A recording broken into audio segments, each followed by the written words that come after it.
नमस्कार मेरे नन्हे मुन्ने प्यारे बच्चों। अनुपम पाठशाला में आपका हार्दिक स्वागत है। बच्चों, कहानी सुने हुए आपको कई दिन हो गए। आप बिल्कुल परेशान न होइए, मैं आपके लिए सदैव तत्पर हूँ। कहानियों की बड़ी सी पोटली में से मैं आपके लिए बहुत ही शिक्षाप्रद कहानी लेकर प्रस्तुत हूँ। मेरी आज की कहानी का शीर्षक है लोभी का अंत। इस कहानी को बच्चों अंत तक जरूर सुनिएगा, तभी आप इसका अर्थ समझ पाएंगे। पर हाँ बच्चों, एक बात तो मैं कहना भूल ही गई। मेरे चैनल को सब्सक्राइब, लाइक और शेयर करना ना भूलिएगा। और हाँ, बेल आइकन भी दबा दीजिएगा, जिससे मेरी सभी नोटिफिकेशन आपको समय समय पर मिलती रहे। तो चलिए सुनते हैं कहानी लोभी का अंत। लोभी मतलब क्या होता है बच्चों? लालची। ठीक है, तो अब कहानी सुनते हैं। किसी गांव में 4 युवक थे। चारों बड़े गरीब थे।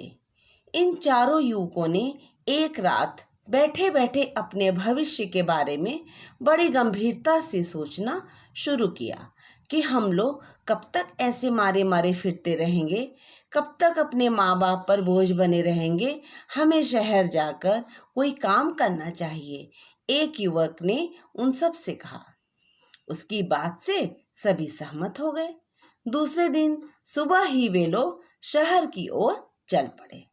रास्ता लंबा था, इसलिए शहर पहुंचने से पूर्व ही उन्हें रात हो गई और वे एक साधु की कुटिया में ठहर गए। वह साधु बहुत बूढ़ा था। न जाने कितने वर्षों से वहां बैठा तपस्या कर रहा था। उसने अपने तपोबल से उनके विषय में सब कुछ जान लिया था। अब देखिए क्या होता है। उसे उन पर तरस आ गया। वह बोला, बिना परिश्रम के संसार में कुछ नहीं मिलता। मैं तुम्हारे विषय में सब कुछ जान चुका हूँ। अब देखिए ये लोग क्या कहते हैं, प्रभु हम पर दया करो। चारों युवक उनके चरणों में गिर गए। देखो, यह 4 मोमबत्तियां मैं तुम्हें दे रहा हूँ। इन चारों मोमबत्तियों को लेकर तुम चारों हिमालय पर्वत पर चढ़ना शुरू करो। जिस युवक की मोमबत्ती जिस स्थान पर अपने आप गिर जाए, उसी स्थान को खोदना शुरू कर दो। वहां पर तुम्हें एक खजाना मिलेगा। उस खजाने को लेकर तुम मेरे पास वापस आ जाओ। बस इससे आगे मैं तुम्हें बाद में बताऊंगा। साधु की बात मानकर वे चारों युवक अपनी अपनी मोमबत्तियां लेकर हिमालय पर्वत पर चढ़ने लगे। वे चारों बहुत खुश थे, क्योंकि उन्हें साधु की कृपा से बहुत बड़ा खजाना मिलने वाला था। जैसे ही वे पर्वत की एक ऊंची चोटी पर पहुंचे, तो उनमें से एक के हाथ में से मोमबत्ती गिर गई। लो भाई, हो गया कल्याण, अपना काम शुरू करो। उन चारों ने मिलकर उस पर्वत की खुदाई शुरू कर दी। जैसे ही उन्होंने उस पर्वत को खोदा, तो तांबे का खजाना निकला। अरे यार, यह तो तांबा है। इस तांबे को लेकर हम क्या करेंगे? वे सब फिर खोदने लगे। इस बार चांदी मिल गई। वाह वाह, अब तो चांदी भी मिल गई। चलो अब और खोदो, शायद अब सोना भी मिल जाएगा, फिर हीरे भी मिलेंगे। सब कुछ मिलेगा। साधु ने आशीर्वाद दिया है, अब किसी चीज की कमी नहीं रहेगी। अब हमें इसके भी आगे पहाड़ों पर जाना चाहिए। अभी तो हमारे पास 2 मोमबत्तियां और हैं।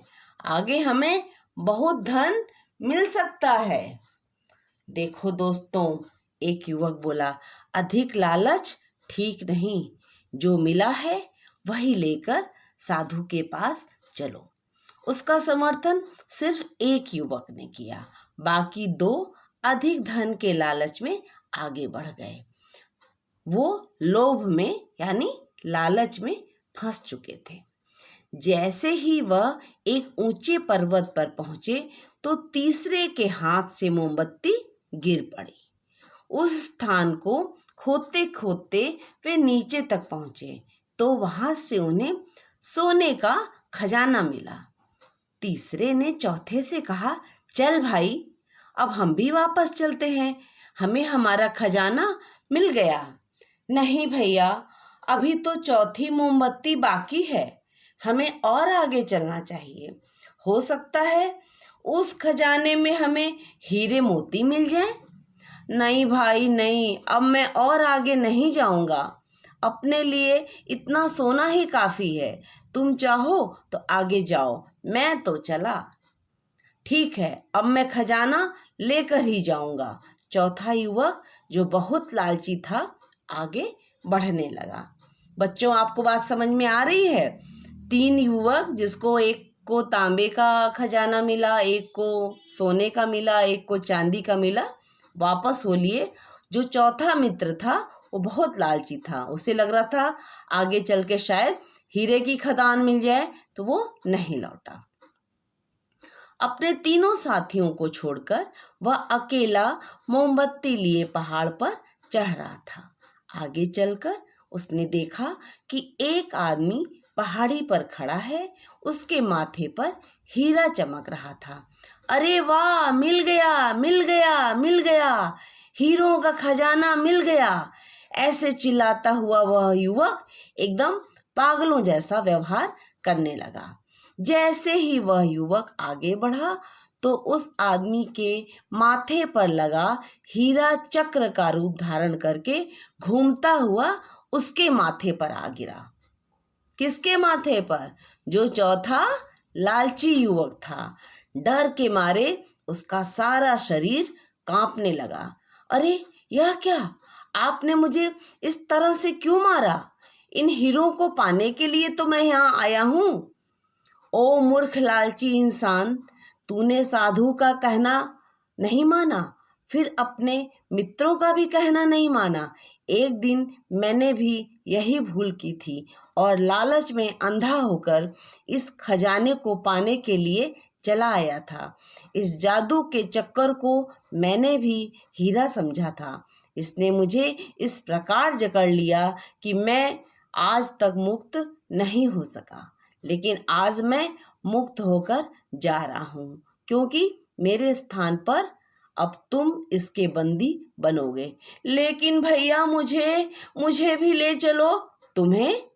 तुम्हें तो अब वही आकर बचाएगा जो मेरी और तुम्हारी तरह अक्ल का अंधा और लोभी होगा।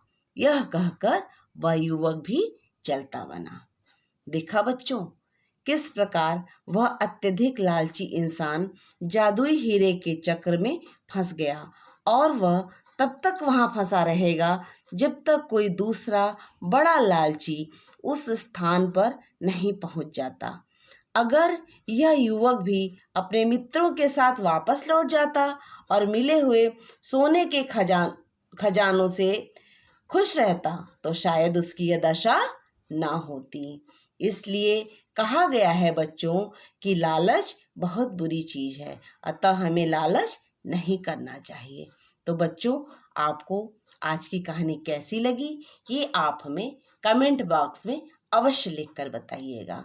हम आपके लिए इसी प्रकार एक से बढ़कर एक शिक्षाप्रद और मनोरंजन वाली कहानियाँ आपके लिए पेश करते रहेंगे, ये मेरा वादा है। हम आपसे मिलते हैं अगले वीडियो में। तब तक के लिए धन्यवाद। नमस्कार।